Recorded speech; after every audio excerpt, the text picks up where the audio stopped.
Once upon a time, in a quiet rural settlement near Yubu in Anambra State, there lived a woman named Amaka.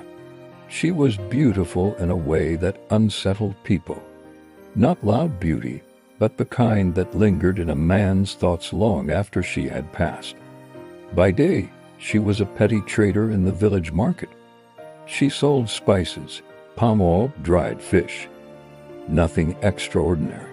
Yet somehow her stall never lacked customers, her goods never spoiled, her money never finished. Her wealth grew faster than anyone could explain. At first, nobody noticed. A young man would begin visiting her stall often. Soon, he would start accompanying her home. Soon after that, he would boast of business plans, promotions opportunities. Then suddenly, things would collapse. A contract would fail, a job would be lost, an engagement would scatter, a thriving farm would dry up, the men would begin to struggle. Meanwhile, Amaka's shop would expand, from one stall to two, from two to a storefront, from a storefront to land ownership. The village began to whisper, in Igbo land. They say every person carries a star, a destiny light. Some stars shine brighter. Some take time to rise. But each belongs to its owner. The rumor grew that Amaka had learned to take what was not hers. Not by force, but by seduction. She had a way of studying men, their weaknesses, their pride, their loneliness. She would flatter them, make them feel chosen, make them feel powerful. And when they were fully entangled in her charm, something unseen would shift. After their closeness, the man's star would dim. His confidence would weaken. His decisions would fail. His once clear path would become foggy. And strangely, Amaka's glow would intensify. One day an old diviner was called quietly by the concerned mothers of the village. He watched. He listened. Then he said, "No one can steal a destiny that is guarded. But a destiny carelessly offered can be carried away." The villagers did not fully understand, but his eyes rested long on Amaka. One man, Chibwez, came into the village, disciplined, prayerful, focused. Amaka noticed him immediately. She approached him gently, like she always did, but Chibwez was different. He did not chase her flattery.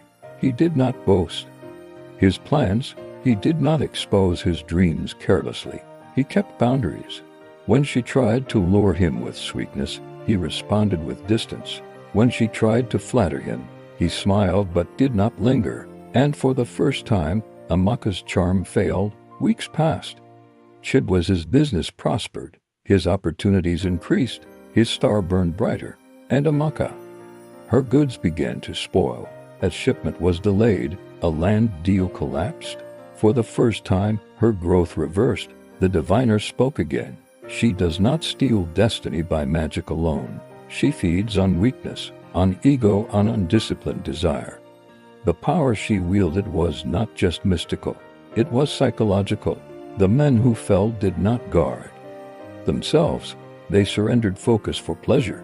They traded discipline for desire. And in that exchange, they lost direction. One evening alone in her large but empty house, Amaka looked around.